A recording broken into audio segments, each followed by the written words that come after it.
how to connect GoDaddy domain to Squarespace. So hello guys and welcome back to today's video. Let's show you how you will be able to connect your GoDaddy domain over here.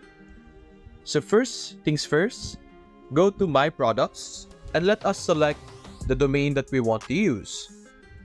So over here, we have this domain.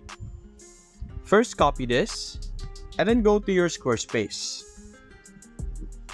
In your Squarespace, go to your settings.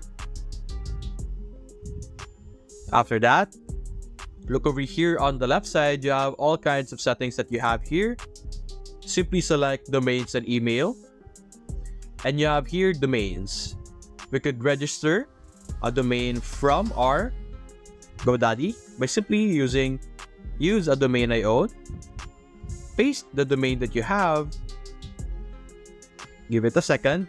And as you can see, it will recognize that it is registered on GoDaddy or with GoDaddy.